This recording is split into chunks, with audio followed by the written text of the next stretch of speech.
Hello and welcome to Topicopedia episode 211. That's 211 episodes, and somehow we've still not been sued. Yet. Give Uncle Jerry another week on the Facebook page and we'll get there. He's been unbelievable this week. Honestly, if you've commented on our Facebook recently and someone's replied, bet she's got a cracking pair on her, that'll be Jerry. Oh, he just can't help himself. No, because he commented saucy under a post about air fryers. To be fair, they are quite sexy. See, this is why people think we're related to criminals. Anyway, how's your week been? Lovely, actually. Quiet, peaceful, no dramas. Meanwhile, I've aged about 14 years since Tuesday. You are genuinely held together by paracetamol and attitude at this point. Ibuprofen, actually. But my body just keeps inventing new problems. I woke up yesterday and my neck wouldn't turn left. Like Batman. I had to reverse out of the Tesco car park using mirrors like an articulated lorry. You make 30 sound like 97. I sneezed earlier and had to sit down afterwards. That's honestly pathetic. You don't understand because your body works. You just sleep 4 hours, eat beige food and somehow still function like a Labrador. Strong genetics. Serial killer genetics. There it is, less than 5 minutes in before you accuse me of murder. You once said, if I did kill someone, I'd never tell you where. Well, that's just good planning. Exactly. Right. What have we got coming up this week? Well, we'll be reading your feedback, including one message asking if Steve's single and another asking if he's safe around women. The answer to both remains unclear. Oh, good Lord. We've also got the news stories of the week, which may or may not include a woman calling the police because KFC forgot her gravy. Fair enough. I mean, that is traumatic. Then we've got the segment, Delete Me Now. My favourite thing that we've never done. Just dramatic Facebook people losing their minds publicly. There's ones posting, funny how nobody checks on me. 5 minutes later telling everybody to leave them alone. Or middle-aged men writing essays about politics whilst their profile pictures them holding a carp. Every single time. Then there's always someone in the comments going, well said, mate, despite none of it making any sense. Shared in Scunthorpe, hun. We've also got this week's Exhibit A on the murder of Matthew Pike. Which is then immediately followed by follow fast or scroll past because we handle tone changes incredibly badly on this podcast. Honestly, the emotional range of this show is ridiculous. 1 minute it's true crime, the next we're arguing about jelly sandals. Which should never come back, by the way. Neither should low-rise jeans. Some things belong in the past. Like asbestos. We're also talking viral Y2K comeback items, meme of the week, jokes of the week. And at least 3 things you'll need editing out before upload. Mostly because you speak like an HR complaint. Oh, people are too uptight nowadays. You describe somebody's nan as still dangerous in a short skirt. And I stand by it. Right. Before we get removed from Spotify, let's start the episode. Let's have it. You can tell that we don't write these, can't you? That was lengthy. That was over 3 minutes long. That was very long. And I did say, Uncle Jerry, you need to, when you're writing it, not sound like you. It needs to sound like us. Okay? And please don't add fictional bits that you couldn't possibly know, because that's just annoying. Yeah. And what did he do? He's added all sorts of things that aren't true. And apparently now you're on some kind of danger list for women. Apparently so. Well, there we go. There we go. Thanks for that, Uncle Jay. Anyway, how are you doing? How's your week been? Yeah, no, I mean, it was all right up until that bit. No, it's not been too bad. It's just been busy with work, you know, and the weather's been nice. And it's horrible being stuck inside working when it's nice outside. Oh, well, I don't know because I've been outside. Oh, well, there you go. I don't do that very often, as we know, but I did sort my roof out and it's been glorious out there. Oh, yeah. Yeah. Been nosy on the students. Oh, my God. They had their summer ball. Was it last weekend? I think. Well, anyway, a couple of weekends ago. And they were all out there. It was weird because they were out there all day drinking. And then obviously went out in the evening to the summer ball. And then that was it. They were done. Oh, okay. Yeah, really bizarre. I've never, ever known them to sort of celebrate it that way. But there was one set who smoked a lot of weed. I could smell it, even from halfway down the street. It was a lot. But I saw them the next morning on their roof collecting some things they'd left outside. And there was one young lady still wearing the ball gown she'd worn the night before. So we know what you did. We know what you did. You don't live there. Yeah, no shame, but we do all know what you did now. Yeah, there you go. Oh dear. But yeah, no, it's been lovely, and it's been nice to enjoy the warmth outside in the safety of under my parasol, keeping me nice and shaded, because I still need to look like a Victorian child. I'm still really white. You should see my skin next to Lee. He's like, he loves the sun. He doesn't wear any sun protection, which is stupid, by the way, motherfucker, if you're listening. Put some on. But he's almost looking ethnic, and there I am genuinely looking a little bit sick next to him. But it's cool. I like being pale and interesting. Fair play. Okay. But yeah, I've done loads this week. I've done loads. I've not stopped. I went and saw Marina. Oh, okay. On day of release last week. How many times have you seen Marina now? That was the third time. Okay. Yeah. Oh, I thought it was going to be like double figures by now, because I know you've been a lot. Do you know what? Well, obviously not been a lot, but you've spoken about it a lot. I'm a super fan. The thing is, she doesn't actually tour that often. So yeah, I wasn't into her enough and didn't have anyone to go with sort of in 2012 when she was, really gaining traction, which was a shame. Then she didn't release an album. Well, actually, she did release Fruit, but again, didn't have anyone to go with to go see her. Her next album, I did go and see her, but there was a huge hiatus of 4 years or so between albums. And then I saw her twice during that tour. And then the next album was released during lockdown, so she did a lot of virtual performances and stuff, where you stream them. Which I did see that, but it's not the same, is it? No.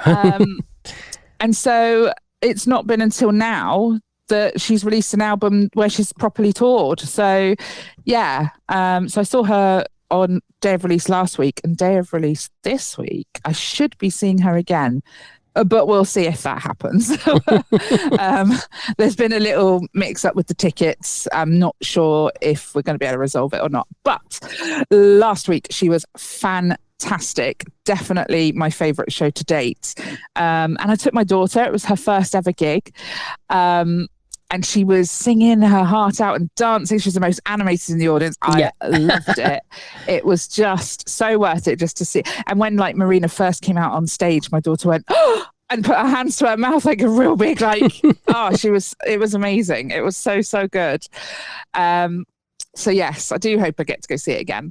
But it was just a very long day, because we travelled up to Bristol, obviously saw the show, and then came back again all in one go. We didn't stay. So it was a lot, and I'm still tired now. I'm trying to think what else I've been up to. Oh, no, I'll tell you about that later. Okay. Because we're going to do a topic that comes off the back of it. So I'll tell you that later. Fair dues. Yeah. I've been to the doctors. I went to the doctors on, what day was it? Friday. Because I've had a sore ear. Okay. Yeah, really, it started hurting on my tragus, and then going into my ear from there. And it was so sore. And of course I couldn't get into my doctor's my online account for the doctor, so I couldn't book anything on Tuesday.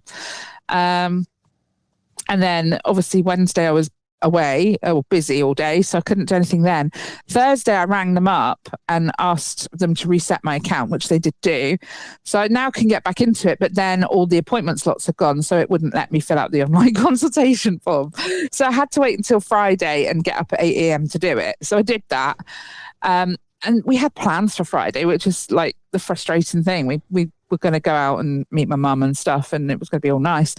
But no, I had to wait for a phone call from the doctor, and he never called. I just got a text at 3:30 saying, press this link to book an appointment. And I thought, oh, if I'd have known. And I booked the appointment for 4:15. So had I had known earlier in the day that was going to be the case, I could have gone out and done things, but I didn't know. So I went and saw the doctor, and I spoke to him about 5 different things. I'm not actually joking. Starting with my ear, obviously. That was the thing that got me through the door. And then I talked to him about my pain. So I've got some funky nerve blockers now to see if that helps with my pain. What else did I talk to? Oh, loads of things. Loads. And I've literally come out and yesterday collected a prescription for 7 things. Okay. 7 things. That's 70 quid's worth of prescription on one day. I didn't pay that. I prepay my prescription. Yeah. So earlier in the month, I paid £115 to cover my prescriptions for a year. And I used £70 in one day. So I'm just saying, prepaid prescriptions, if you're a sicko like me, it's well worth it. So yes, now I'm peeled up to the eyeballs. I'm not, but I've got the option.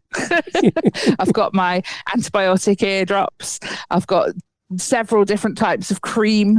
I've ordered some cotton gloves because I'm getting terrible eczema on my hands. And he said, wear cotton gloves and soak them in moisturizer and then wear them overnight. Okay. So I was like, oh, there we go. Yeah. That's something sexy to wear to the bedroom then. I honestly don't know how Lee is going to cope. It's probably a good thing I don't let him stay over, isn't it? Anyway, so that's how my week's been. Typical Nicole week, really, but with a bit of Marina thrown in. Oh, excellent. Yeah. Cool. Yeah. Right. Shall we see if we've got any feedback? Okay. Got something to say? Well, don't be shy. Slide in our DMs, Topicopedia.online. Love us or hate us, we'll read it out loud, even if it's weird or makes Jerry proud. Yeah, we saw your NFT, cheers, Jer. Still can't unsee all that pubic hair. Then came the tale that we can't explain. A dildo dick stuck to the cabin in a plane. And who could forget that fateful hour when chihuahuas rose and seized world power?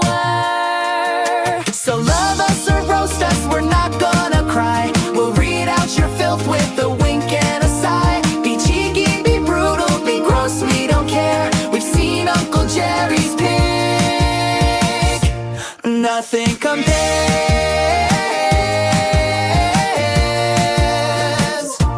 Nothing compares.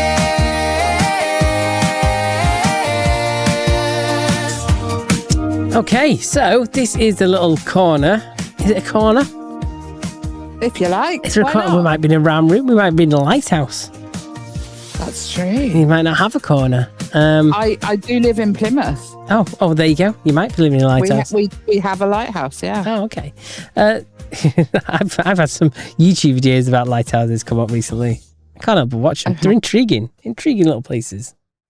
Oh, that's quite interesting. Yeah. Okay.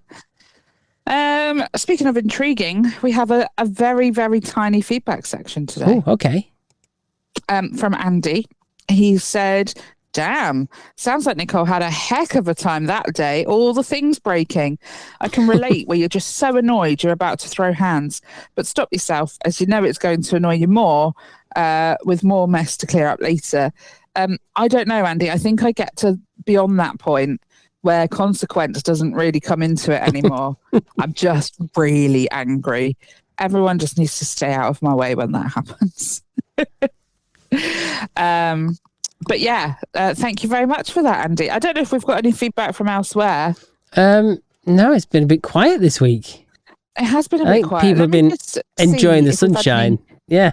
Yeah, that's it. Let me just see if we've had any comments on TikTok telling me how I'm an abuser. No. And funnily enough, I actually did delete some of the comments because I thought they're quite unhelpful and it's creating this echo chamber where these people think it's okay to be really rude in the comment section. So I think it's best that we get rid of some of them and leave the more constructive ones there where they've had conversations with me, etc. So yeah, if I've had a good chat with someone, it's been left. If not, it's gone. But I've noticed since I did that, it stopped getting comments and started actually getting likes now on the pictures. That's good. Yeah, so that's interesting. But yes, no more comments, thankfully. So yes, just as well. That's good. I'm pleased about that. Me too. Yeah, so yeah, it's a very, very short feedback section today. That was short. Oh, yeah, short okay. and sweet. Okay. Well, don't worry, we still have plenty of content. So. We have. This section might be a little bit ranty.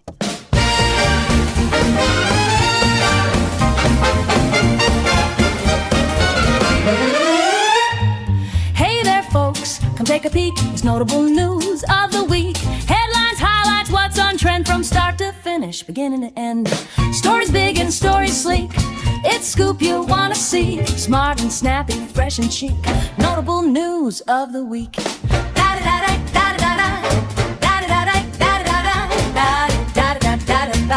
Notable news of the week. Hey!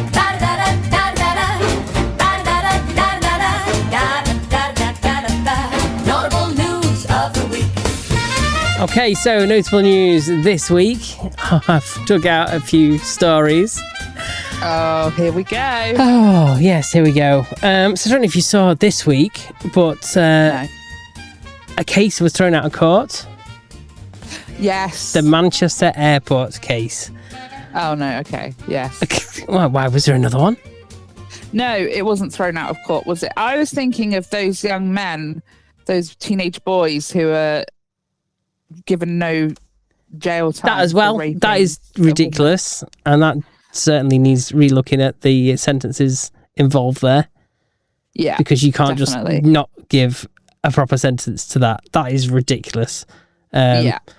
That's the first time I actually agreed with something Keir Starmer said when he said they need to relook at this.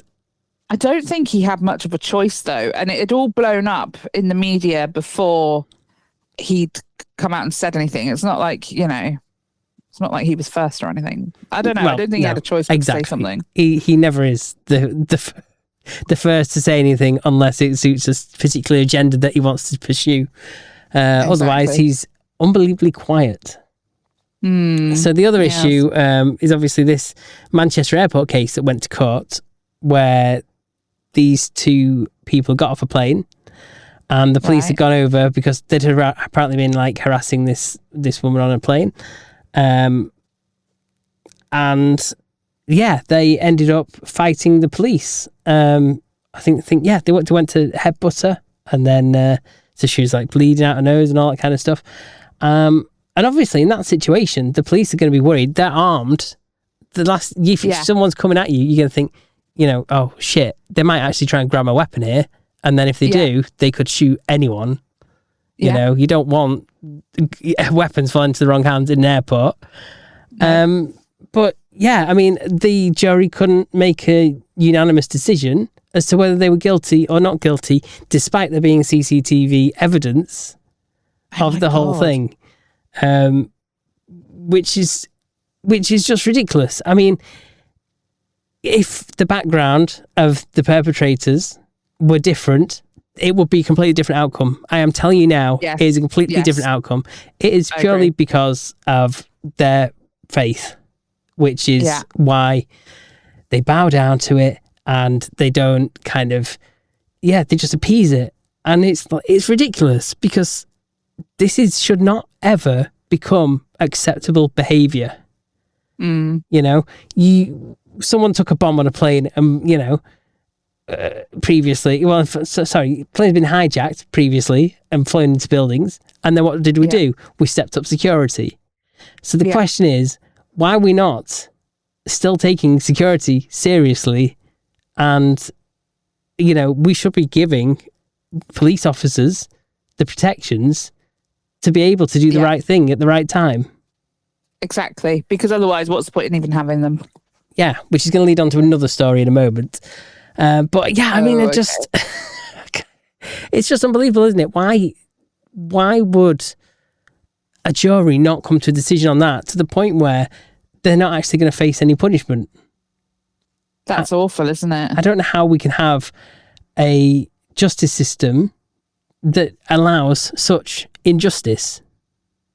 Yeah. It's messed up beyond. Yeah. So I'm yeah, with you. I agree. so that brings you on to the other issue of appeasing certain, different parts of society. Okay. No one has spoken out about the whole Henry Novak case. No, I haven't heard an awful lot about that. No, you're right. and we should be shouting about it because this is a young British man who was attacked by a Sikh, and he because the Sikh accused him of being racist, the police went and handcuffed him and all this, and he'd been stabbed by this guy. Yeah. He had been stabbed, and the police were not taking him seriously, handcuffed him. He was bleeding out, handcuffed, and allowed to die by our police service. Yeah, disgusting. Right? But you flip this back. I mean, there's an interesting tweet here from someone from a political party, which I don't think you can disagree with, but kind of looks at, because at the moment, all the eyes are on Makerfield in this by-election. Right. So it says here, Andy Burnham responded to George Floyd's death. Do you remember that one? A couple of years ago. That was in America, so actually nothing to do with us. But that was a black man who was killed in America, weren't it, by the police? And Andy Burnham responded to that by releasing a huge statement expressing his revulsion at the manner of his death and said he knew about the anger and the agony and it was real. And he spent taxpayer money lighting civic buildings to honour him and created a Greater Manchester race equality panel. Yet he hasn't actually mentioned Henry Novak once. Not at all. Wow. So he, and Henry was murdered by a Sikh man, handcuffed by the police and left to bleed out. And the police are refusing to release the body cam footage. So we can't actually see fully what happened. But Burnham's got nothing to say. And, it's just ridiculous because Starmer's not said anything either. And these people are meant to be running the country, yet they won't actually speak out and say, you know what, this is wrong. We shouldn't assume people are guilty of things. We should make sure people are safe first. That should be the police's job. Even if it was a racially, which I'm not saying it was, but even if it had been, that is still a person who is bleeding out. Yeah. It's life first and then offence second. I'm sorry. But even if that were the case, which it obviously wasn't, he should have been saved. Yeah. And then this leads us on to another point that I wasn't aware of, which is beggars belief, right? Going back to, on planes, you can't carry bombs, you can't carry weapons. Yeah, sensible, right? You can't walk British streets with a knife. Yeah. However, if you're a Sikh, you can carry a Kirpan, which is a bladed article. And why is that? What is the purpose of that? Because it's a religious thing. It is part of the Sikh religion to be able to carry a Kirpan. If you look at what one of these are quite dangerous knives. But just because it's part of the 5Ks, which is Kesh, which is uncut hair, Kanga, which is a comb, Kara, which is a bracelet, Kashera, which is cotton shorts, and Kirpan, which is a ceremonial blade. I mean, okay, the Sikh didn't use the Kirpan to murder, but he was carrying it on him as well. I mean, and I believe someone removed that from the scene. But I mean, right, when you've got such a big issue with knife crime on the streets of the country, why would you give any exemptions at all to carrying something like that? Why can't they carry something that's symbolic rather than an actual functional dangerous weapon? Like, there must be, do you know what I mean? Yeah. Like, why can't there be an alternative in that situation? There must be something that they could. Do you know what I mean? Yeah. It's just absolutely mind-blowing. The fact that, obviously most Sikhs are lovely people. Most Muslims are lovely people. But you're always going to get some outliers out there. You know, most British people are lovely, fantastic people, but you're always going to get some knobheads. Yeah, rightly so. White British kids should not be carrying knives around on the streets, but neither should any other ethnic backgrounds. There shouldn't be exceptions. I think there needs to be one rule that we police for everyone. Otherwise, you are literally creating division. Yeah. Because we are going to sit and feel really pissed that there are a group of people who are legitimately carrying these knives around. It's like, no, come on, that's not right. Yeah. It's just phenomenal. Just the hypocrisy from... Do you think it would wash if you and I decided, actually, let's be Sikh now, and we started carrying one? I know. Look, I know it'll upset some people if I compare it to the trans thing, but you have got, you know, a government which won't act on the human court of, you know, the European Court of Human Rights out, you know, ruling, saying that if you got a penis, you shouldn't be going to a women's space. Yeah. So the same thing, you can't then turn around and say that you can't identify as a Sikh and carry a Kirpan with you. But I think it wouldn't wash. Well, no. But how come it washes for one ideology and then not another one? Because we live in a really weird time. So I don't know how else to tell it you. We do live in a very strange time. Yeah, I mean, it's completely baffling. And then this week, right, once again, eyes on Makerfield again. Carol Vorderman hasn't shut up all week, has she? She's been going on about... I've had my head under a rock, but I don't know what she said, but I'm aware that she's spouting off. Shouldn't she just go back to playing Scrabble? Yeah, probably, because she's been spouting off against the Reform candidate, Rob Kenyon, who, he's been a bit of a lad on social media in the past, right? Okay. And all he did was someone had written, you know, that they'd love to lick Carol Vorderman's arsehole or whatever. And he's just replied and put, he's only saying what we're all thinking. And this is before he was even a politician. Who the hell lives their lives, you know, avoiding banter and, you know, on the off chance in, you know, a decade's time they might want to go into politics? Like, are you telling... I can hold my hand up now and say, there will be shit I've said on the internet which, like, makes me look bad, that I've meant in a banterous, jokey way. Yeah, I mean... I'm not sure it was the greatest comment, but I don't think it's career breaking. This reminds me of, I think it's one of our local Reform candidates. There's a bit of question whether he should be councillor because he is a gay OnlyFans star or whatever. Yeah. And I remember my friend saying this to me and I said, so who cares? Why not? Why are we trying to shame people who, if you got it, go for it, girl. The thing is, that is go for it. Legitimate form of income. You're not breaking any laws. No. You're paying your taxes. Yeah.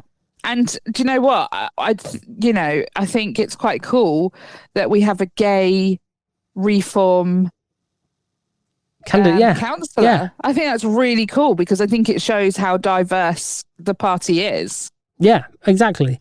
So, you know, I think she is, if it was anyone else, she wouldn't have been asked, right? It's just because he's a Reform candidate that wants to become the MP and she's obviously batting for Labour. You know, Andy Burnham, who isn't really going to give a shit about Makerfield, he is there just to try and get into number 10. You know, he wants Keir's position. And the crazy thing is, right, she's got upset over these comments, allegedly upset over these comments, right? Yeah. But she has won on numerous occasions Rare of the Year award. Right? Is she? And that's all been all right. That's all been all right. She's been in the media, really proud, posing, showing her ass off. Yeah, you know. You can't have it both ways. Exactly. And it's like, it's absolutely unbelievable. And then obviously, you know, you've got Labour social media jumping on the back of this, right? Right. do you remember Ricky Jones? Let me bring this up. Ricky Jones, Labour councillor, who during a protest was calling, demonstrators disgusting Nazi fascists and demonstrating that they should have their throats slit. And he was found not guilty of inciting violence. I'm sorry, but that is completely two-tier. Who are they to turn around and keep this guy in a job who has blatantly been inciting hatred and violence against protesters when he's on the anti-protest side? And it's they're calling on someone not to get the job just because of some throwaway, no thought behind it, social media comments from years ago that haven't hurt anyone. Nothing was meant by it. Do I think that he's, got it in for women? No, I don't. I think it was a complete throwaway comment. And the fact that, definitely. Carol Odensman has been in interviews and she said she's flattered when people, address her as a MILF. See, I find that I dislike it when people refer to me as a MILF. I hate it. I feel highly fetishized when that happens. I just, no. But then, if she's cool with it, then what's wrong with the comment that was made? I don't know. It's just, yeah. I think it's very desperate smearing to try and make sure Andy Burnham wins that seat. And I don't think Rupert Lowe is helping at all, because I see Rupert Lowe's posts, and every post is just how much he can't stand Nigel Farage, basically, and reform. And but I think his views are too over the top. I think there is a place for, a level of immigration. It just needs to be controlled. Absolutely. Whereas he is, wanting to go down this mass deportation route without really any consideration of taking into place anyone's circumstances. Oof. So he's never going to get the mainstream support. So he's basically, he just looks like he's working to get Andy Burnham in at this point, trying to split that vote on the right and make sure he gets in. Who knows? Will Andy Burnham be a good Prime Minister? I suspect we're probably in for much worse if that happens. We'll end up doing a full political spin-off podcast at that point, I think. Oh, God. we can God help us all if we end up doing that. But do you know what? If he becomes Prime Minister, I think we might have to. Yeah. That's fair. So, anyway, on lighter news this week, I'll say bloody lighter news. Bloody hell, it doesn't get much better. In other news. Yeah. So, LBC, that well-known national news channel from Global. Yeah. They talk all the serious stuff, don't they? They've had Bonnie Blue on. Yeah. Oh, God. Okay. Jeez. I wondered how long it would take for her to come up. Yeah. So Bonnie Blue has been on the radio, and, it's actually been quite interesting because she kind of got asked about, gang activities. Gang group activities, which obviously she's participated in before, made it look a bit, although obviously she consented. So she's kind of trying to turn around and say, obviously it's completely wrong for people to go and do this to people unconsented. I think, they were calling her out on that issue, that light sentencing that them lads got. And kind of say, but she's saying, well, it's the parents' fault. Not kind of seeing at all that maybe she had a kind of influence. People are watching that and going, hey, you know what? Some people are going to get a kick out of that. That whole situation. Oh, yeah. So she's taking no responsibility for that, obviously. Anyway, but that isn't the main topic that she kind of talked about. She's going to have a baby shower. Okay. What we're showering with. Well, it's going to be a golden shower baby shower. Oh, for fuck's sake. Yeah, it's going to be sexual activity baby shower. So she's going to invite people along. She intends to have all sorts. Can I just say, we all sort of, when Katie Price started having children, we were like, oh, those poor kids going to grow up and see what their mother was like and what she was doing. And they seem to have managed. And now we've got Bonnie Blue about to pop one out. I mean, yeah, just takes it to a different level. I mean, apparently she doesn't know who the father is. But at the event where she slept with 400 men, she did take DNA from everyone. Right. So what's this going to be, like a big bloody reveal once she has the baby or what? Like, oh yeah, we ran this sample against all these samples and we identified the father. I mean, it's ridiculous, isn't it? Like, if you stage this as a TV program, people go, no, that is completely wrong. We're not going to commission that. It's, it'd be outrage, wouldn't it? Yeah, definitely. Yeah, she's doing this on OnlyFans. And, well, some people must be buying it for us to still be doing this shit. Yeah, they must be. I mean, that's not the kind of baby warming party I think I'd want to attend. The child is going to grow up and this information is very much out there. I just imagine going to school with that kid, Yeah, and everyone knowing what your mum does. And the baby shower that you had. It becomes a little bit personal then, doesn't it? It does. It kind of, that kid's never going to shake this off, are they? It's going to be... No. They're going to get bullied. They're going to get... Yeah. They are. I mean, unless they get lots of sympathy. But I don't know. I just have a feeling it's... Yeah. Kids aren't that sympathetic. No, that's true. Yeah. Also in news this week... God, I forgot about this. How did I forget about this? Nicola Sturgeon. Oh, God. Yeah, she's been in the news this week, thanks to her husband. Okay. Her husband admitted embezzling £400,000 from the Scottish National Party, and apparently Nicola Sturgeon didn't know anything about it. Of course not. Apart from the fact one of the things that he purchased was a camper van. Camper van turns up on your drive and you're like, where'd you get the money for that? Oh, I'm just dug into my savings. What, you're not even questioning it at all. Just like a posh camper van rocks up on your drive. Yeah, I didn't see the signs. Come on. Oh God. I think she must have known. She must have. If not, she's not very smart, is she? Well, that also could be true. Also in the news this week, it's showing as being from today, but Wes Streeting, obviously he wanted to throw his name into the hat to replace Starmer, so he is now suggesting a national insurance cut and North Sea drilling.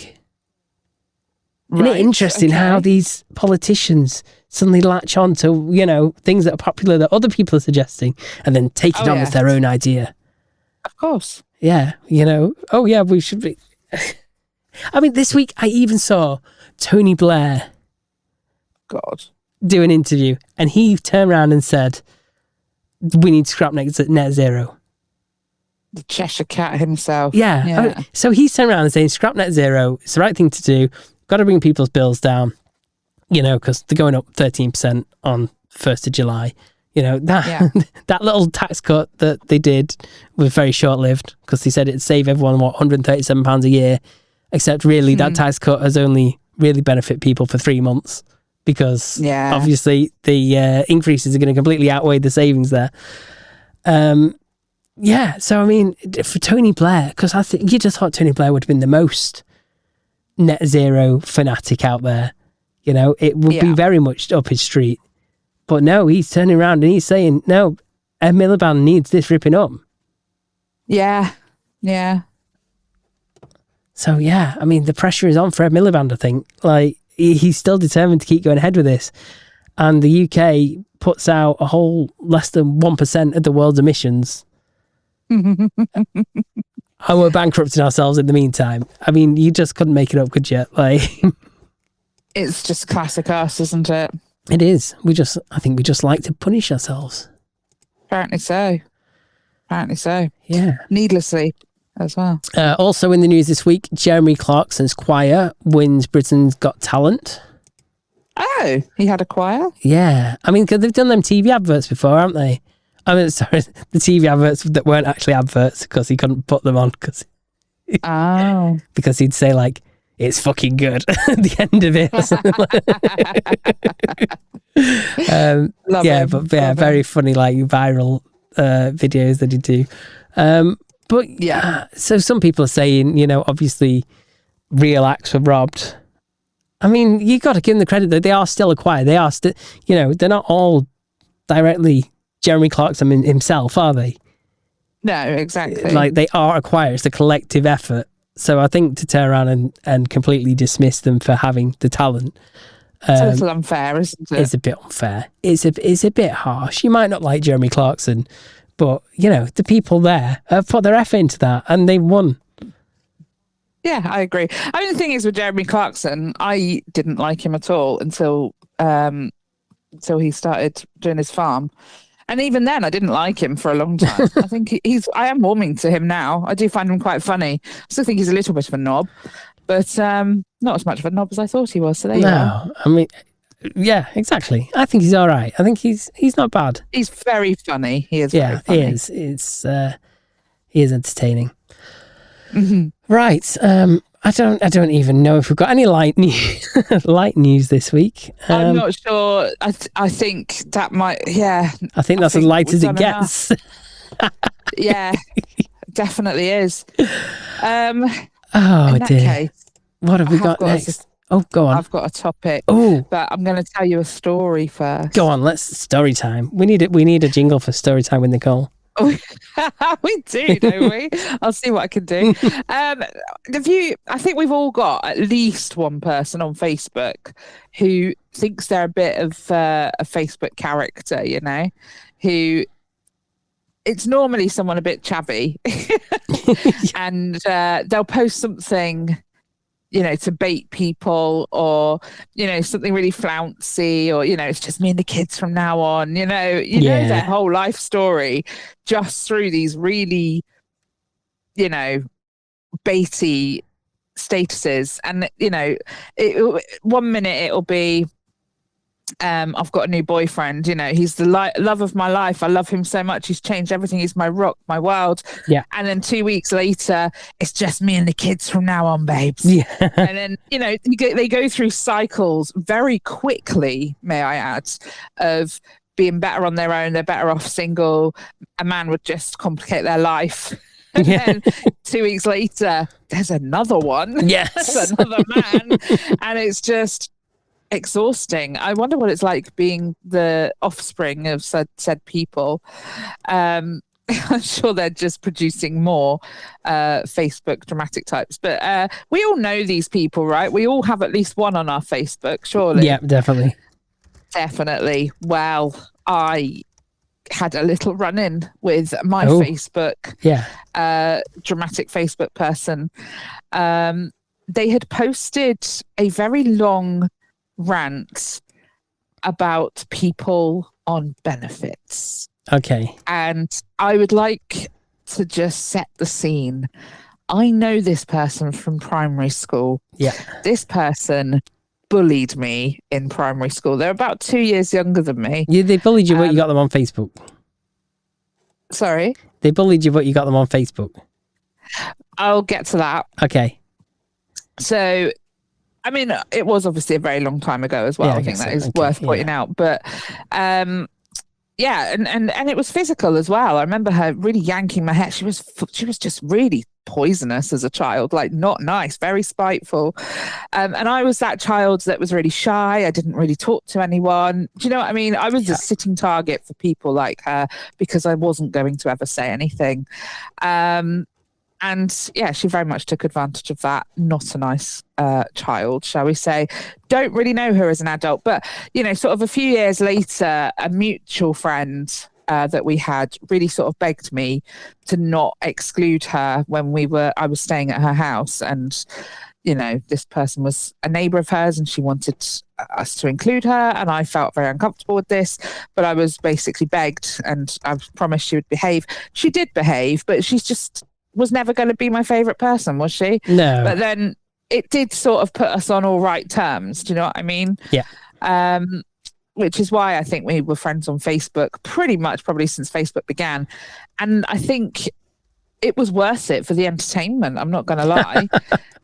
She's so entertaining. She literally gets through men like faster than I get through hot dinners. And I'm a big girl. I get through hot dinners, and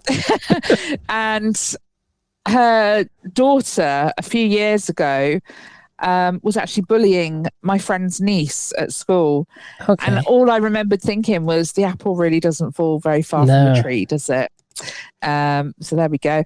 But so she had posted this really long rant about people on benefits and how, bearing in mind she was raised on a council estate, very chavvy family, can I say? And the house she owns now or has remortgaged to have her extension, don't you know? Extension.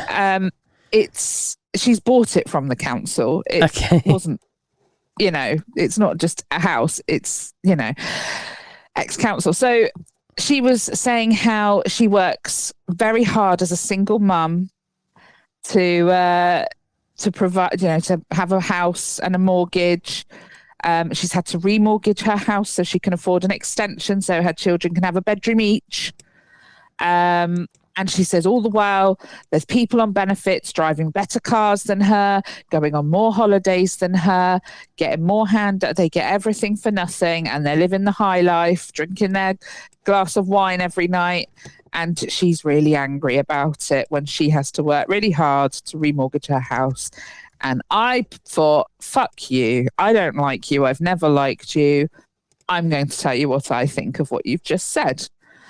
Which the first thing was, by the way, if you have a mortgage and you're on a low enough income, you actually are entitled to universal credit. They will still help you. So the fact that you are not entitled suggests you are not on a low enough income.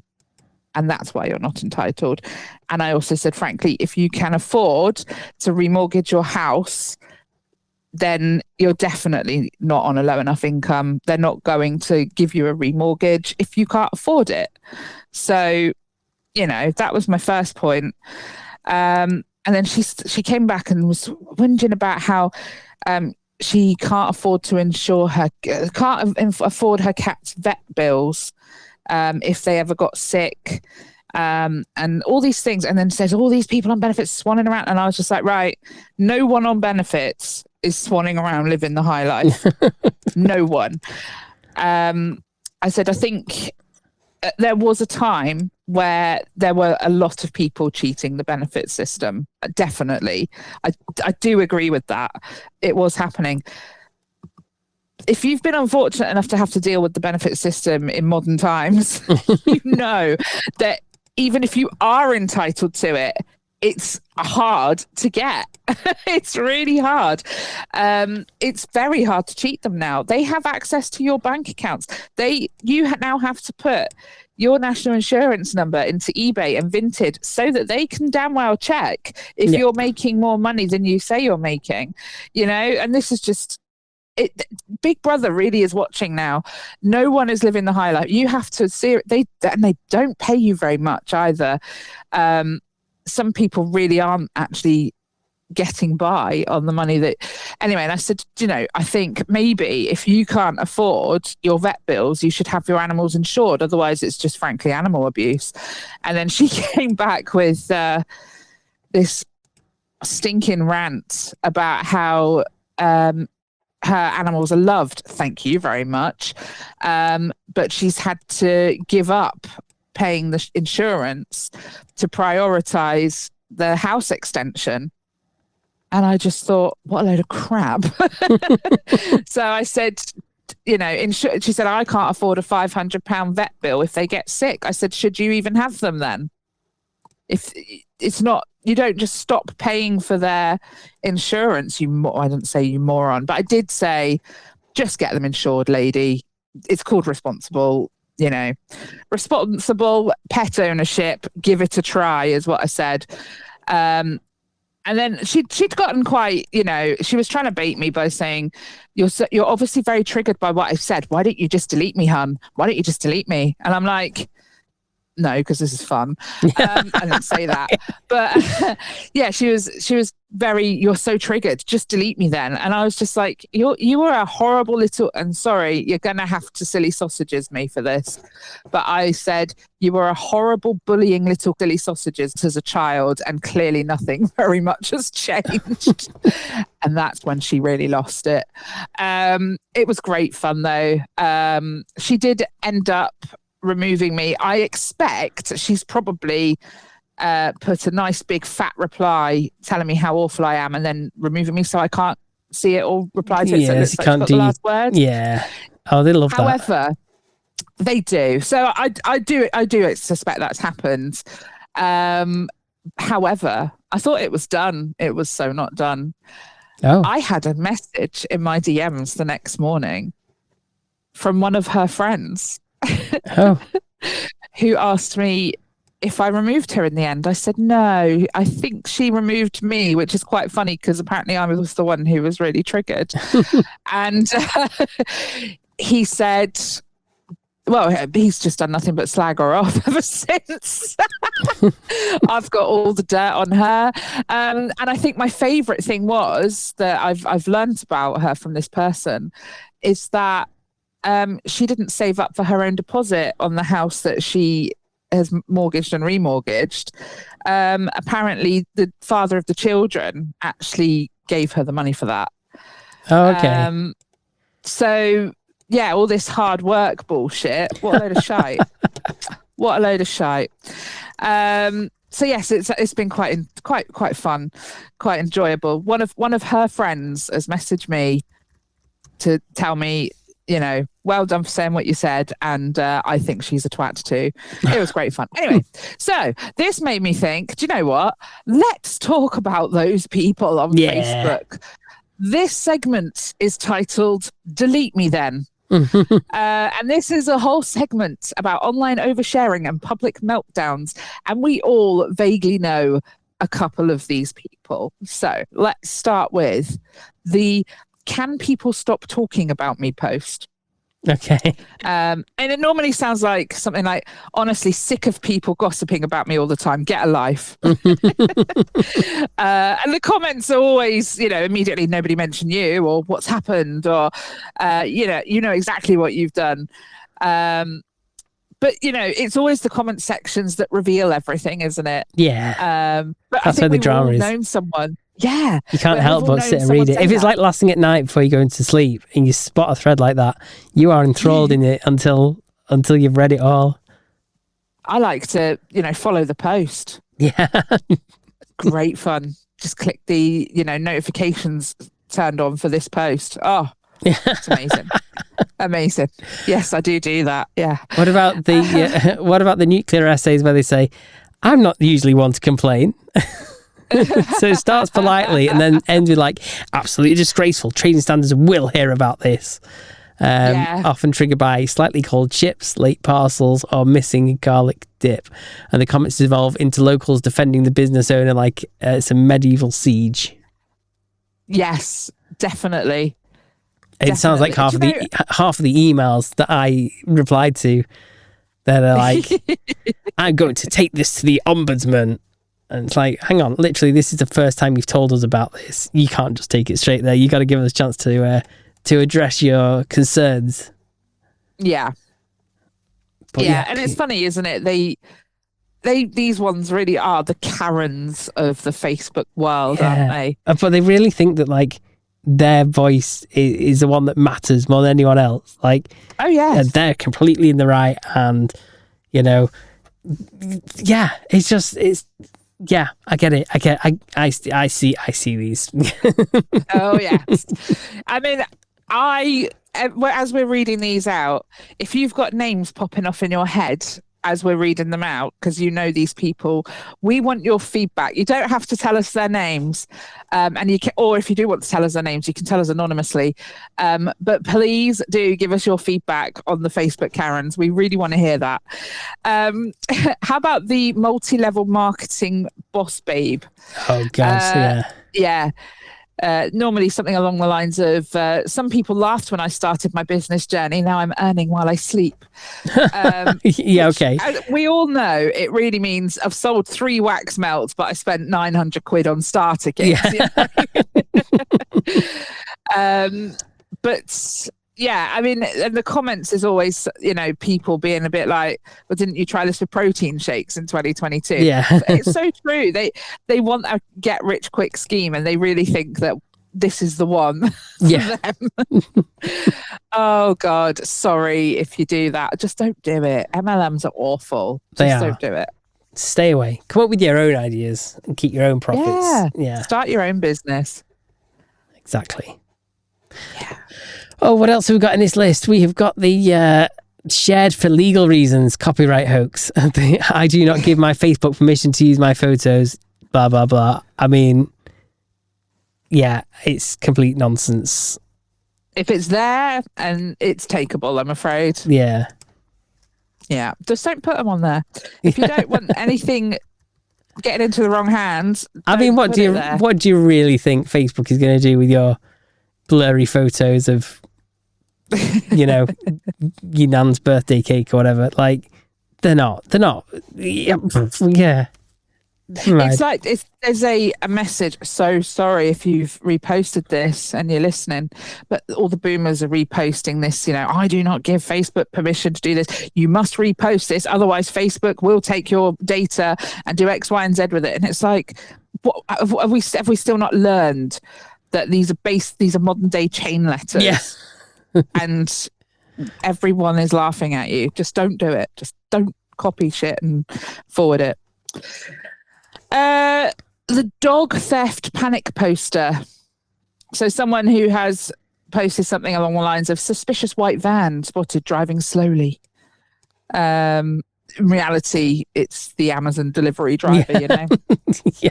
And then all the comments is like, yeah, shared in Glasgow, hun. This is why I don't trust anyone anymore.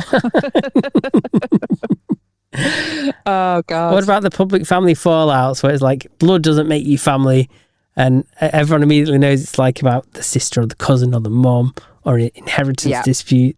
And then people start beginning to choose sides in real time. Don't put your family fallout on Facebook, please.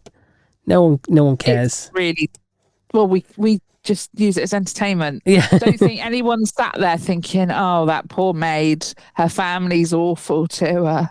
What a martyr she is to those people. No one's thinking that. Everyone's just grabbing the popcorn and going, oh, here we go. Settle down, strap in. This is going to be a good one. Yeah. Yeah. The nobody supports small businesses rant.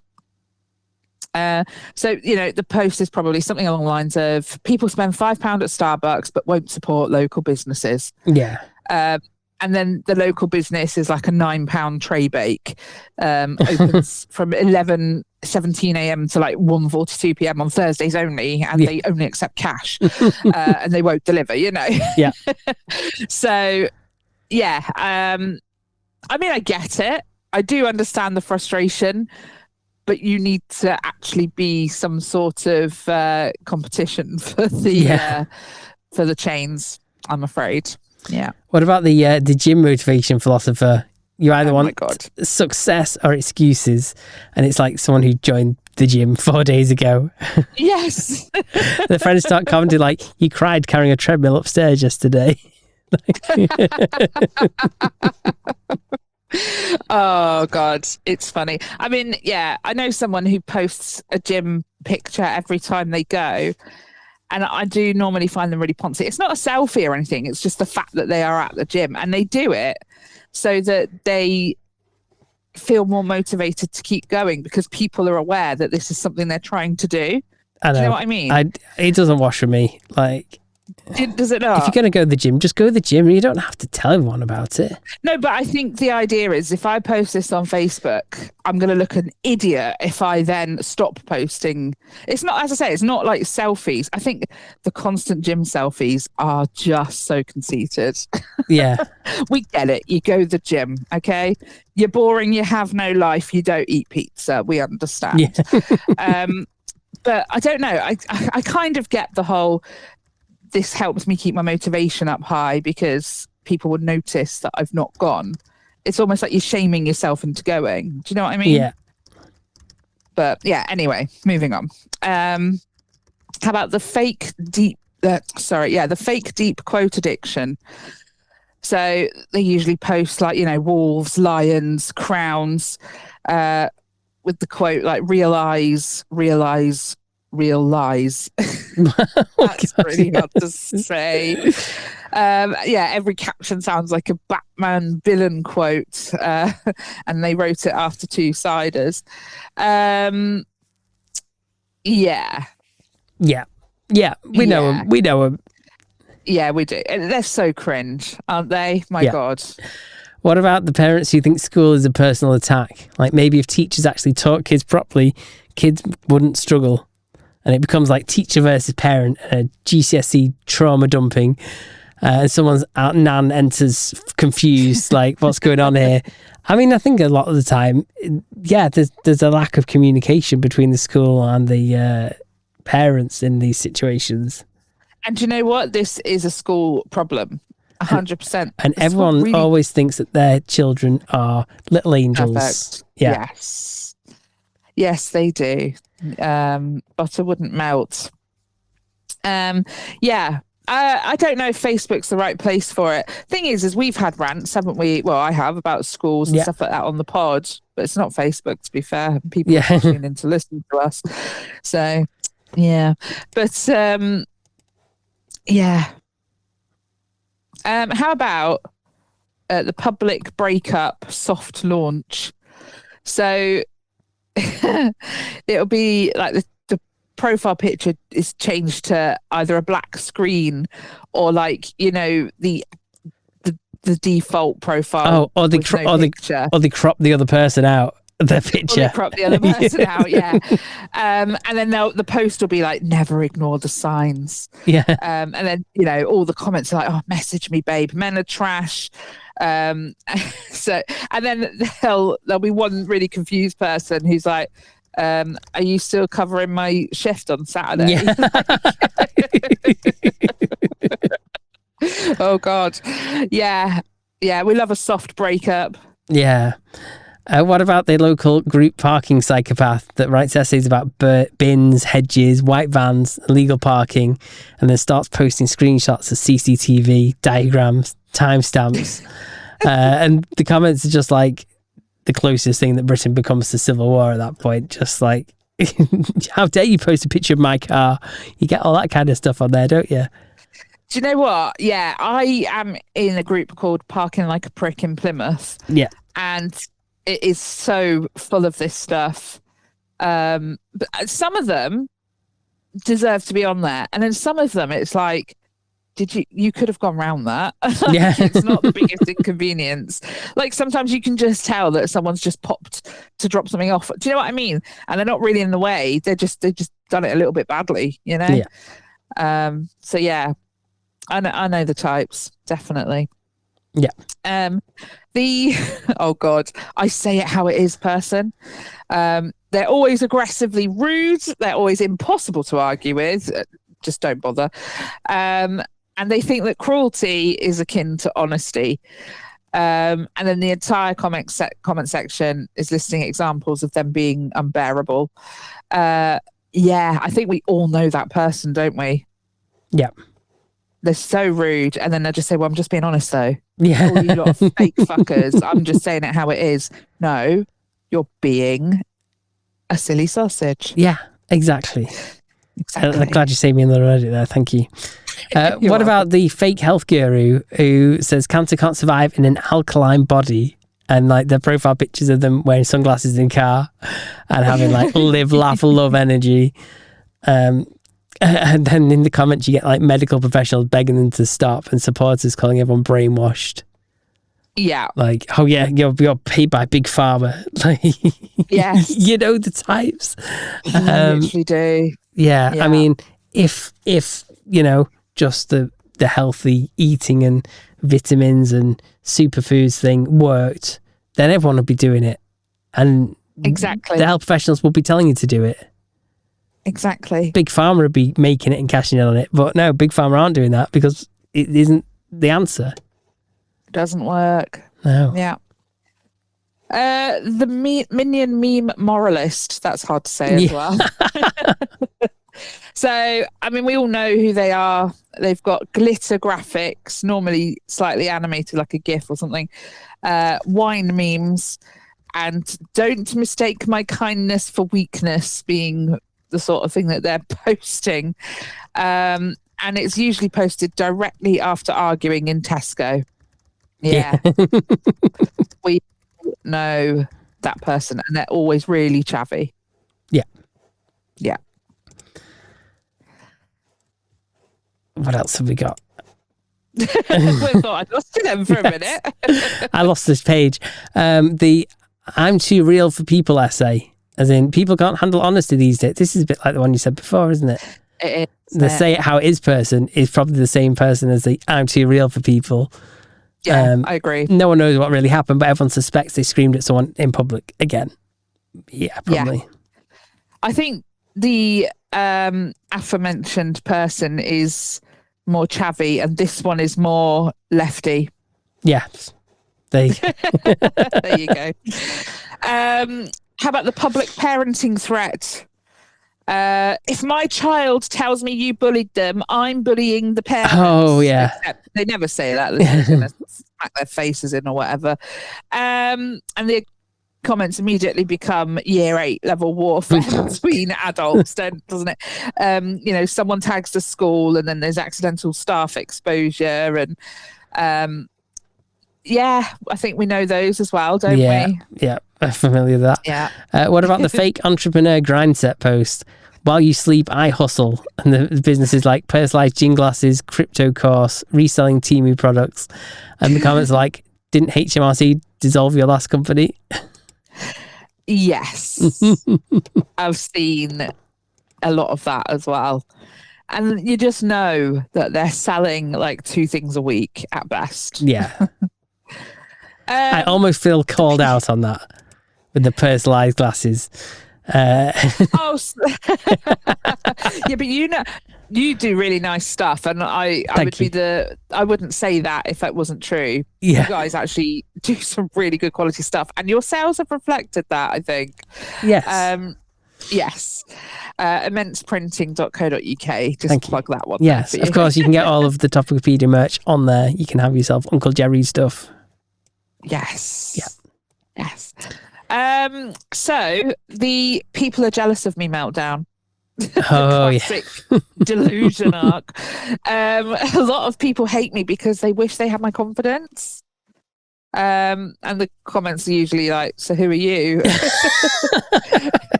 And then silence from everyone they expected to support them, which, by the way, is what I think happened to that girl in the comments section. There were a lot of people disagreeing with her. Yeah. Most of them being quite so disrespectful as me, but I really have never liked her and don't really care for her opinion. Yeah. Awkward, eh? Yeah. Finally, what about the return after a dramatic exit? So after announcing, I'm leaving Facebook for good, and like less than 24 hours later, posting Sunday roast, good vibes only, an inspirational coffee quote, or anything like that. But no one actually acknowledges the return, which somehow makes them even angrier. Yeah, I have actually seen someone do this quite recently. It wasn't so much that they deleted their Facebook or, were pretending they were leaving Facebook, but they said they were leaving a community. Oh, okay. Right? And So yeah, they disappeared, and then 2 weeks later had created a new page, and rejoined the community and it was like they actually did address it. There was like a really sheepish post like, "Oh, I feel so stupid for doing this, but just like I missed you all. You were all so amazing." But the original post was really flouncy, like, "Oh, this is just too much for me. I have too many accounts. I just can't keep up with it. Oh, it's too much. It's just going to be my personal account from now on. I can't deal with it, I mean, why can't your personal account be the one that you use within the community, I ask you? Like, why not? I don't understand. Yeah, why not? Probably Exactly. feel they can hide behind it. I think there is an element of that, isn't there? Yeah. Anyway, well, I quite enjoyed that. That was good, wasn't it? I feel like such a bitch now.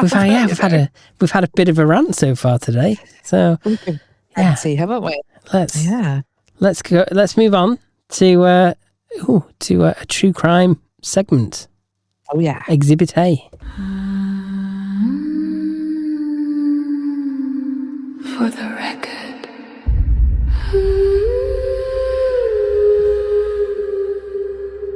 Exhibit.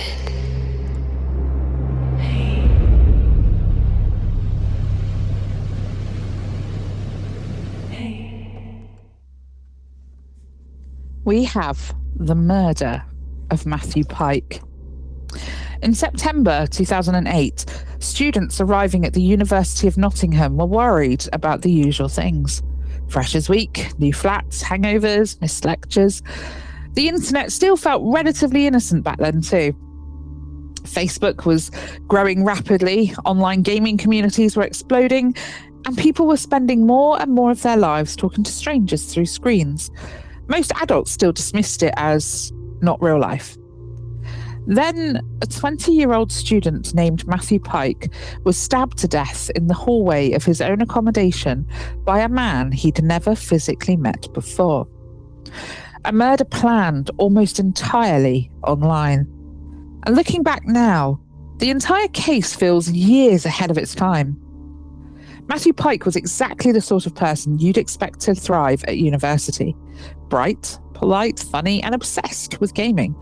He studied sports science at Nottingham University and lived at Lenton Boulevard. Can I just say, sports science isn't a real degree. Anyway. Sorry. Friends described him as easygoing and genuinely kind. The type of person who got on with everybody. It's a bit like media, sports science. Like when you do media.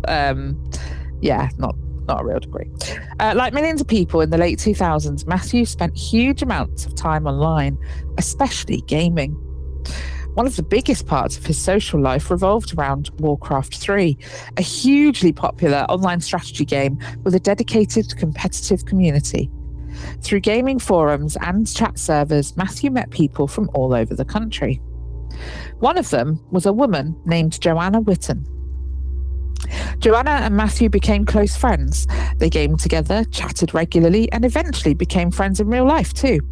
Nothing particularly unusual about that now, but in the mid-2000s, adults often still viewed online friendships as somehow less meaningful than real relationships. That misunderstanding would become central to the entire tragedy, because another member of that online social circle was a man named Mark Harwood, known online as Shay. And Shay was obsessed with Joanna, not in a casual crush sort of way, in a consuming, emotionally dependent, deeply unhealthy way. Harwood lived in Essex and was several years older than Matthew and Joanna. He spent most of his life online. Friends later described him as an isolated and socially awkward person, someone who seemed far more comfortable being behind a keyboard than around actual people. Over time, Harwood developed intense romantic feelings for Joanna.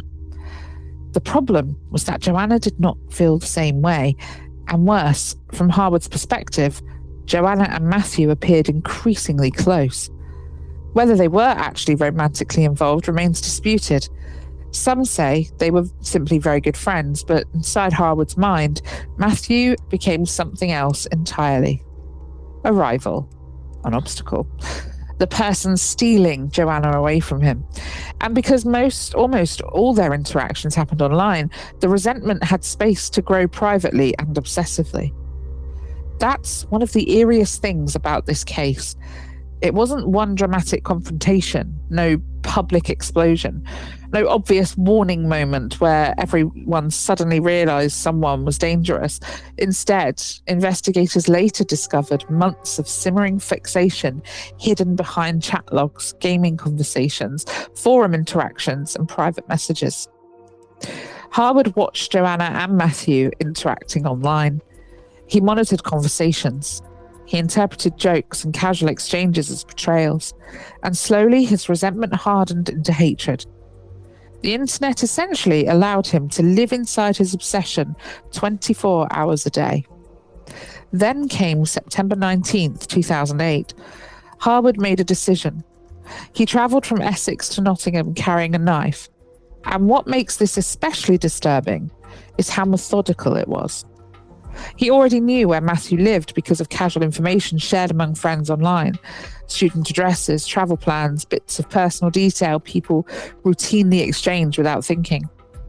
At the time, few people really understood how dangerous that could be. Harwood arrived in Nottingham and waited outside Matthew's accommodation building at Lenton Boulevard for hours. At some point that evening, Matthew returned home after spending time out with friends. He walked into the hallway of his student flat, completely unaware somebody was waiting for him. Harwood attacked him almost immediately. Witnesses later reported hearing shouting and violent noises from the corridor. Matthew was stabbed multiple times in a frenzied assault. The injuries were catastrophic. Students nearby rushed out after hearing the commotion and found Matthew collapsed in the hallway. Emergency services were called immediately, but there was nothing they could do. He died at the scene. Meanwhile, Harwood calmly left the building and travelled back to Essex. At first, detectives had almost nothing. No robbery, no gang connection, no obvious local suspect. Just a well-liked university student murdered for no immediately visible reason. But very quickly, investigators realised the key to the case wasn't in Nottingham. It was online.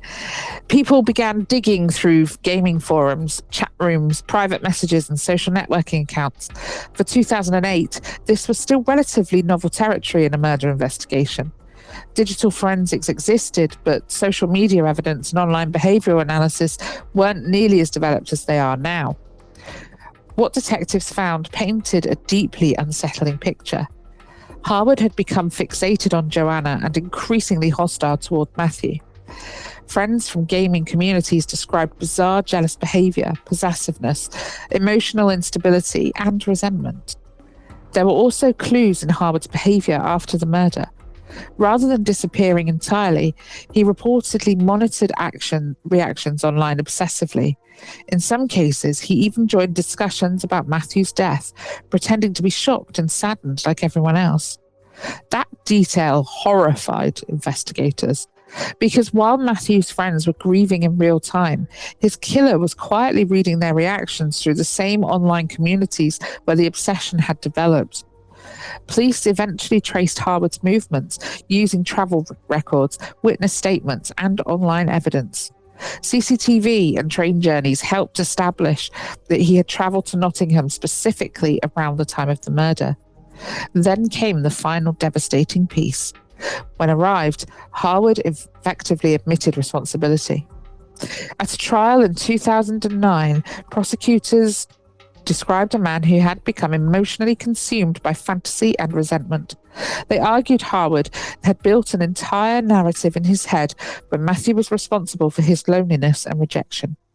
The courtroom heard extensive evidence about Harwood's online behaviour and psychological fixation. What struck many observers was how modern the case suddenly felt. Today, phrases like parasocial obsession, online radicalization, digital stalking, emotional dependency through internet communities, and chronically online isolation are widely discussed, but in 2008, they weren't. This case forced investigators to confront the reality that internet relationships were not somehow less real emotionally. The feelings inside those digital spaces, jealousy, rejection, obsession, humiliation, could become just as powerful as anything offline. Sometimes more powerful, because online people could feed those emotions constantly and privately. Harwood was convicted of murder and sentenced to life imprisonment with a minimum of 30 years. But long after the sentencing, the case continued to haunt people because of what it had represented. Matthew Pike wasn't killed by a stranger breaking into his home. He was killed by somebody who had spent months silently watching him through screens. Somebody who built hatred through usernames, chats, gaming sessions, and online interactions that probably seemed completely harmless at the time. And perhaps the most unsettling part is this.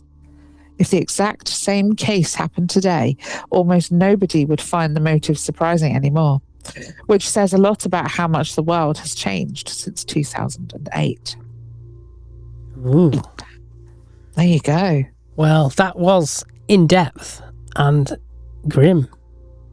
Very grim. And I think just because it's normal to meet people on the internet, and I used to see this a lot in the online dating world, but people want to meet very quickly. We live in a world where everything being instant is kind of expected, you know. Yeah. We have short form videos as a form of entertainment, which we just flick through very quickly. You know, you order a takeaway, you get it within half an hour. If you order from Amazon, you get it next day, maybe same day in some circumstances. We live in an instant world where the internet provides things immediately, and it feels like now when you're dating or, you know, in these online scenarios, you're expected to just go and meet people that you don't know immediately. Stranger danger is just as important now as it was back then. And I think people are losing sight of that. And we do see quite a lot of these crimes that begin with meeting someone on the internet. So I think people need to just open their eyes a little bit about what they're doing, because you don't really know somebody, and that could be the same in person. Just exercise a bit of caution with people you don't really know very well. So yeah, that is well said. Thank you very much. I'll take it. Fantastic. Okay, right. It's another one without aliens, so yeah. Sorry about that. No aliens. We can't blame aliens this week. Although I'd still try. But no aliens this week. Where are we up to? Let me find the right page. I'm on the wrong page now. This one. It's follow fast or scroll past. Spending money, don't be daft. If it's decent, we'll say go on. If it's rubbish, it's getting gone. It's Topicopedia's follow fast or scroll past. Yes, it is. Follow fast or scroll past. And this week we are bringing to you the viral Y2K comeback items. Are we going to follow them fast, or should we leave them in the past? So, number one, Juicy Couture velour tracksuits. We all know what they look like. They were matching top and bottom, normally bright pink, very chavvy velour tracksuits, usually in bright pink, baby blue, or black with rhinestone writing across the back. So for a vintage original set, you're looking at setting yourself back 120 to 250 pounds. But for a for a modern remake, it's about 60 to 100 pounds. Are we following fast or scrolling past, Steve? I'm thinking, I think you know what I'm thinking. I think you know what I'm thinking too. I am scrolling straight past. Me too. I didn't like them back then either. I think they're just really chavvy and tacky and I nasty. can't justify spending that much money on clothes. But they're not good clothes. They don't look nice. They just make you look cheap, and yet you spent all that money. Yeah. So, no, definitely scrolling past. How about Motorola Razr flip phones? Do you remember them back in the day? The slim metallic flip phones with the satisfying snap enclosures, tiny external screens and chrome buttons. So the original... They did a pink version, didn't they? Yeah, they did, yeah. Yeah, I thought so. So the original one will cost you, 40 to 120 quid now. But the modern foldable Razr smartphone, 700 to 1,200 pounds. I'm scrolling very firmly and very quickly past. I didn't like these when they were a thing originally either. Again, they were just really chavvy, and no, I didn't have one. I think my mum had one, but sorry, mum. My issue with these now is, okay, the original ones, they looked cool at the time. To be fair, they were like super slim. I didn't feel that. And you could do the slappy thing when you closed it.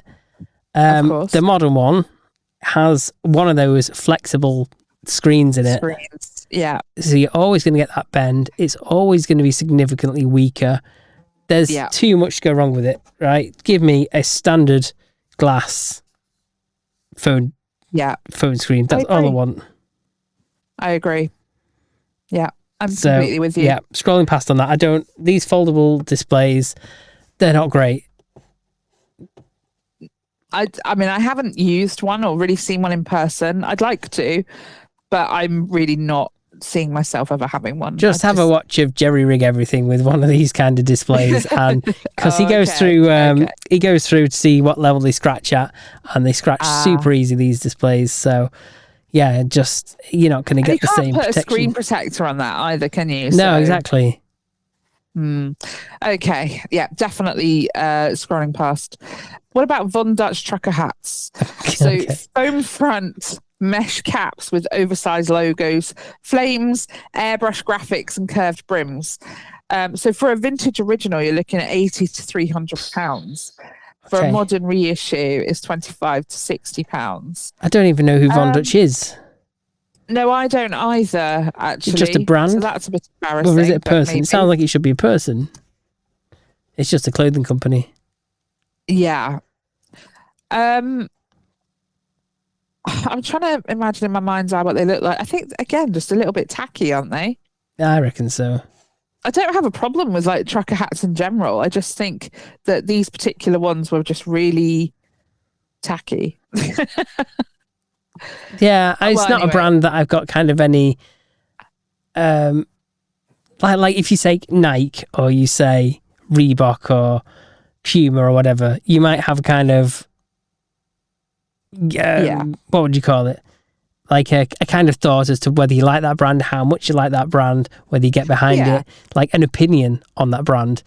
Von Dutch, I've got no opinion on the brand at all, so I wouldn't turn around and say, you know what, it's worth paying 100 quid for a cap from them. You know, I think £100 is too much, isn't it? No, yeah, I'm just looking on the website. £25 to £30 for a really nice one that you like. I think fair enough if you like it enough. Yeah, and I can kind of get behind that. But yeah, I'm not that keen on the fact that these hats, they're mostly kind of like the plastic meshy, kind of round the back. And what's it? Yeah, just give me a normal cap. Exactly, I agree. For a fraction of the price. Yeah.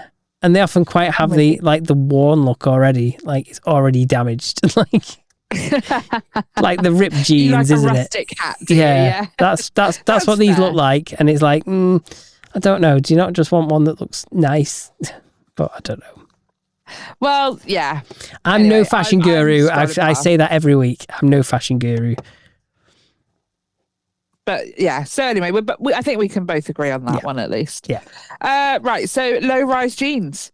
Very, very, very low-waisted denim jeans sitting on the hips, often bootcut or flared with heavy fading and contrast stitching.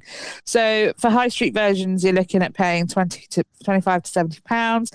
For designer vintage pairs, you are looking at 150 to £500. I'm not here for low rise, but I am here for flares. Yeah, I mean, I don't think it'd suit me, but I can kind of see why people might want to buy them. Like, you know, if you want a good pair of jeans, often they're worth the money because you'll get years of wear out of them. Can I just say that when low rise jeans were the only thing you could buy 25 years ago, I did try to wear them, but they just fall down and there is no room for them to fall down. And this is why girls always wore their thongs really high, didn't they? Oh, okay. And then, so that is kind of what's coming back. Yeah, okay. and I'm not into it. I just think, and then obviously you'd have your tramp stamp out. Oh yeah. I'm so sorry. I just can't. It's just really tacky and shabby. I didn't like it then. I don't like it now. There's no, but just stick with a nice mid-rise. Why can't we just have it sitting at a sensible height where your ass isn't hanging out? I mean, on some of those jeans, their minges were practically out. Oh, nice. Fair dues. We don't need it. I mean, look, if you haven't had your wax, we'd know. Yeah. Look. Okay, how about Tamagotchis? The tiny little egg-shaped virtual pets that have like pixel screens, pastel plastic shells, and beeping buttons. So the re-release of them is like 20 to 35 quid. Rare vintage editions will now fetch 100 to 600 pounds. God, I had one of the original ones. I should have kept hold of it if it's worth 600 quid. It. Wow. We need to learn this, don't we? To keep hold of these things. I'm all for a Tamagotchi. I love them. I think they're great. They're small. They're fun. They're not hurting anyone. 20 to 35 pound now is overpriced because literally these things, they should be pennies. You can get cheap versions that aren't the branded. I don't think £20 is too bad though. Do you not think? I think it is. No, I think that's okay. Okay. I don't think, when you think that how much things cost nowadays, like in general, I think it's probably fine. It's crazy that Argos still have Tamagotchis. Well, you say still have. There probably was a period of time where they didn't have them. You can get 2 for £30 or £20 each. Good. That's good value. Is it? I mean, literally, these will cost £2 for them to make. Yeah, but that's how businesses work, my dear. I mean, yeah, but no, the profit margin on this is obscene. I know. Like, hardware has come on so far since the 30 years ago these were originally released. Things are worth what people will pay for them, and people are obviously paying it. Fair enough. Unfortunately, that's the way it works. You can charge what you want as long as people are willing to pay it. Yeah, true. You know? All right, how about digital compact cameras? The chunky silver point and shoot cameras with a harsh flash photography and grainy nostalgic image quality. I mean, okay, so a basic secondhand model, £50 to £120, and a trendy viral model is sort of £200 to £600. I don't know. We have like really good camera phones. Why do we need this? Yeah, I think we're at a point now where a lot of camera phones are better than some of these digital cameras. Yeah, in fact, in a lot of cases they are. So I would turn around and say, I don't think you need it. Why would you want something extra to have to carry around? I mean, agree. Unless you are doing it just for the look of it. Like when you get YouTubers and they carry like full on DSLR video record, like you're thinking you don't need like a camera like that for recording a little YouTube vlog. No, like you get just as good a video recording on your S25 Ultra or whatever. Like yeah, I get it. Yeah. I'm scrolling past. I don't think we need them. Yeah, I'm scrolling past. Pretty good now. So. Yeah. What about baby tees? Tiny fitted t-shirts, often ending above the waist, often with glitter text, cartoon graphics, or sarcastic slogans. Fast fashion versions, 10 to 30 quid. Vintage branded originals, 80 to 250 quid. I think they're really cute. They're not for me. I couldn't pull that off, but my daughter has a few. So, yeah, I think they're cute. Yeah, I'm scrolling past. I'm not interested. Fair play. They're not for me. What about Ugg boots? Oh my God. Bulky suede boots with sheepskin lining, especially the tan mid-calf style everyone wore in the mid-2000s. So a classic new pair is going to cost you between £140 and £190. Vintage used pairs, £30 to £90. I like them, but only if you don't walk on the insides of them. Do you remember that? No, what was the issue? Well, people used to like, people who like their feet turn inwards as they walk. Yeah. Because they're not very structured boots, I don't know how to put this, but they would end up actually walking on the side of the boot and pressing it down, so they're actually their feet aren't on the soles properly. Oh, okay. That's. Do you not remember that? I'm going to see if I can find. Yeah, I don't remember that being a thing, but demonstrate that. Yeah. Bear with me just a second. Do a little filler talk. Yeah, I mean, Ugg boots, I think there is a kind of like market for them. Same with like Doc Martens. There is a market for the people that want a comfy shoe. I think with shoes, it's one of them things. I wouldn't just buy a shoe just for fashion, but I would buy a shoe because it's comfy, because it's got a good fit, because, you know, if it's a good brand, they put the money into making sure it is a shoe that is supportive, comfortable. You can walk for miles in it and they last. Yeah. Yeah. So that's kind of where I'm up to with them. So I can see why some people will spend a lot of money on a shoe. Yeah. Good. Yeah, no, I do think you get what you pay for with shoes. So with Uggs, they're not super structured. I've just sent you a WhatsApp, a picture, and everyone, like so many people were walking around in their Ugg boots like this. No, well, that doesn't make any sense. What are you going to ruin them? Yeah, it did ruin them, and they're not cheap. And so why would you walk around like that? They're not doing it on purpose. It's because they don't walk properly. It's because their feet turn inwards as they walk. And because they're not the most structured boots in the world, it left sort of room for you to sort of step on. It was like wearing slippers almost, I suppose. Okay, so I like them, well, take back what I said about the fact they might have put good research into developing a sturdy shoe. Yeah. You know, I think I was kind of referring to like Doc Martens or whatever in that case, rather than these Ugg boots that you can walk in on. I haven't seen anyone walking like that in a long time, so quite possibly they have learnt their lesson and they have put a bit more structure into the ankle of the shoe to stop that from happening, hopefully. But everyone was buying like the cheap Primark ones, and they definitely had no structure. Yeah. And they'd literally wear holes in the boots, obviously, from where they've worn it like that. And then they'd have to buy a new pair every couple of weeks. I mean, you might just as well buy the real ones. You're not saving money, are you? But yeah, I mean, I like Ugg boots, but if you have a problem with your feet and you're walking with a weird gait, they're not for you. Yeah, exactly. I'm scrolling past on that then. Yeah, fair play. Okay, what about bedazzled accessories? Obviously, I'm scrolling past on this, but phones, belts, handbags, sunglasses covered in rhinestones, glitter gems, and metallic studs. So cheap modern versions are now like 10 to 40 quid. Vintage designer ones going for 200 to $2,000 plus. I'm scrolling past.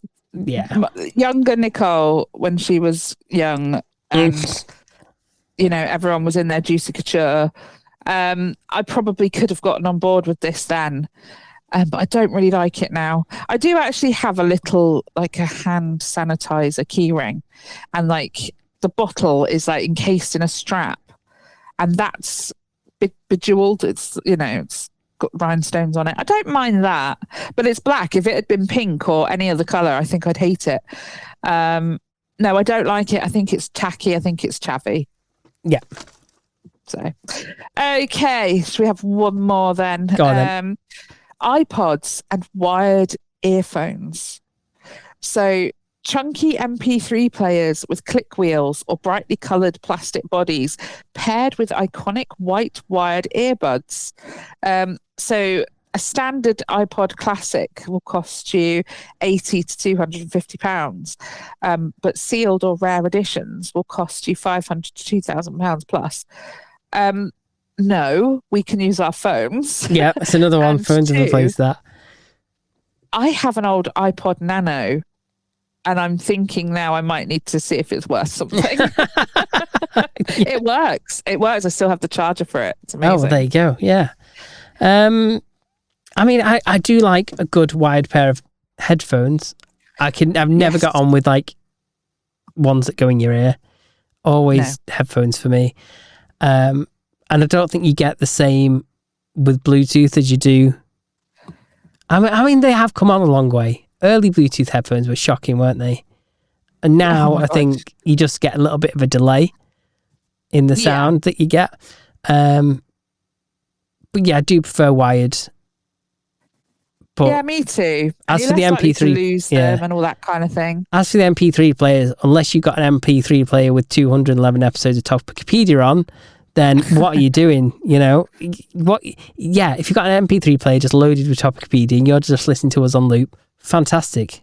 I can completely get behind that.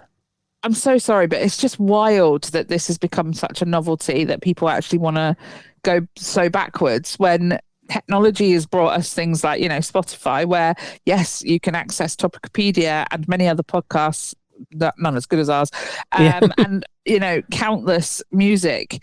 It's free. You can have it for nothing, and you can download it even so that you can listen to it offline. There is no need to bother with with the messing around of loading music onto an MP3 player. No, true. Which, by the way, will only let you have about 40 tracks. Yeah, it depends how big a storage you've got on it. Yeah, there was always that, and it's like, are we going to have to delete a few songs? What we're going to delete? You actually had to delete stuff. It was decisions. Exactly. We don't have to. Why are you so desperate to make your life inconvenient? Yeah. It's so dumb. Honestly, come on, sort it out. Oh dear. Oh, yeah. Right. I think that's it for scroll faster, follow fast, scroll past us.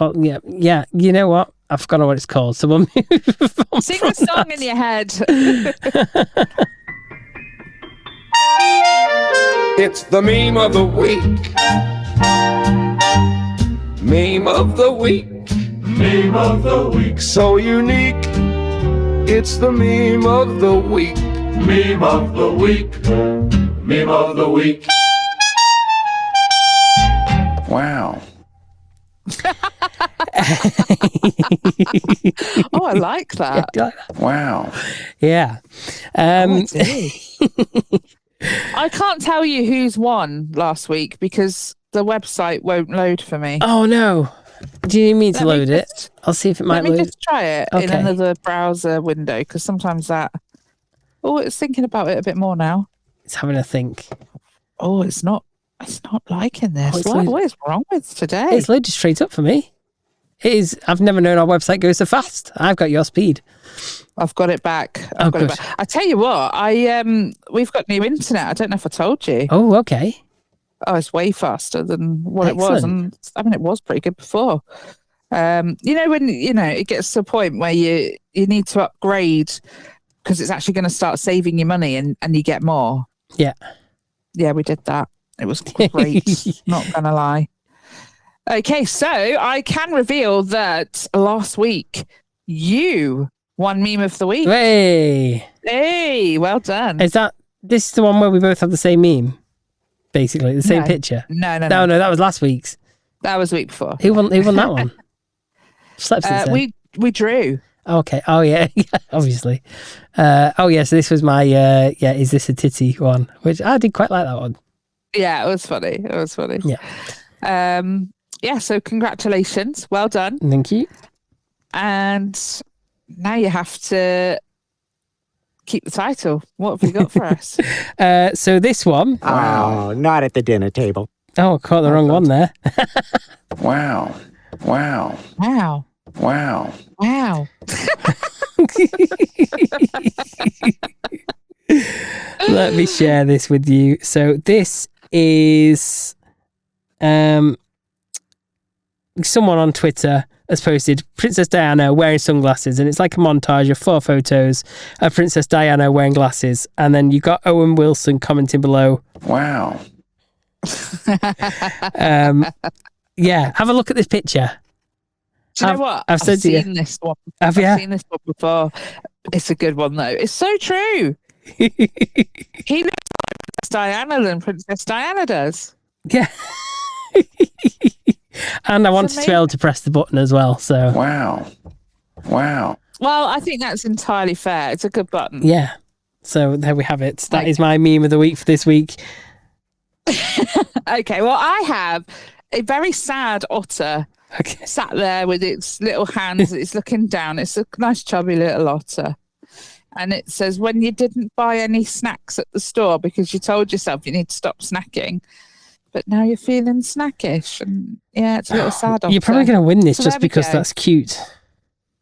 It is cute. And I think it's quite relatable, isn't it? You try so hard to be good. And then you get back and you're like, why did I do that? I don't want to be good. Yeah. I don't want to be good. The fuck did I do that for? Yeah. And then you just sit and sulk about it. Yeah.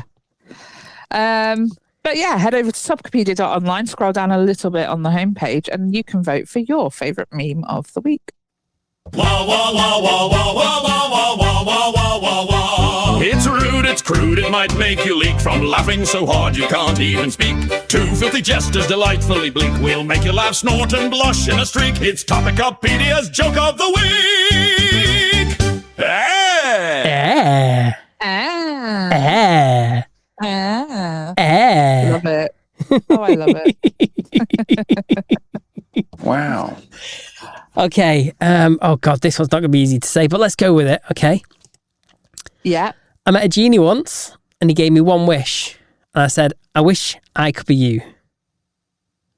The January sayud, wayud whoosh, but oo wool grant ut. Oh God. Terrible. Oh my God.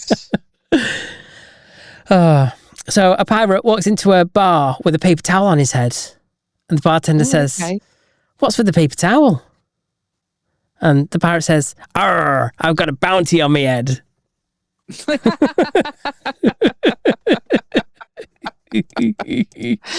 Oh dear. Oh. Anyway, a ballroom is not a very secure location. No? Anyone could just waltz in there. Oh.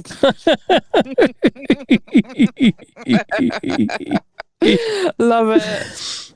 I said I didn't want kids for a while, and my girlfriend threatened to just get her tubes tied instead. Oh. I thought, that's a pretty big overreaction.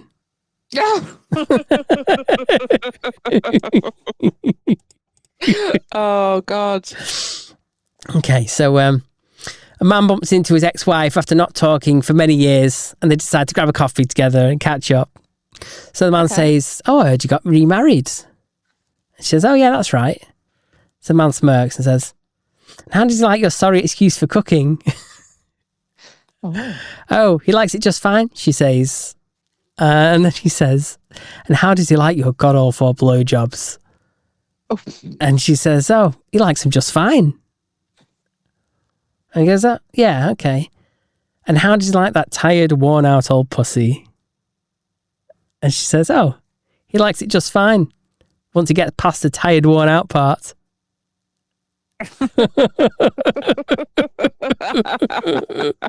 I love it. Brilliant. Great comeback. Yeah. Have you got any for me? That's my lot. Oh, that's your lot. Oh, you're That's done. my lot, Oh, God. yeah. Okay. Right. I do. I apologise in advance. What do you call a fat psychic? Oh, I don't know. A fortune teller.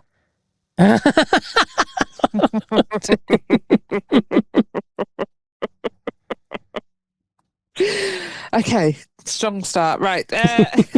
How do you find Will Smith in a snowstorm? Oh, I don't know. You just look for his Fresh Prince. Dear. Okay. I'll never forget what my grandfather said before he croaked. Okay. He said, "Do you want to hear my frog impression?" All right, one more. Okay. God. Today, a man with a stutter was convicted and sent to prison for life, but his victims are worried that he won't finish his sentence. Oh. Oh dear. Right, and on that note, I think we'll leave it there for this week. Thank you so much for joining us for another episode of Topicopedia. As always, head over to topicopedia.online, scroll down a little bit, vote for your favourite meme of the week. You can also fill out our sexy feedback form, get in touch with us that way. And don't forget to like, follow, share, subscribe, get us up on the socials, leave us a comment. We've got loads of fun things going on Facebook. Go check that out. And yeah, get interactive with us. You can also send us your feedback on there if you like as well. And that's it for us this week. We'll see you next week. Love you. Bye. Bye.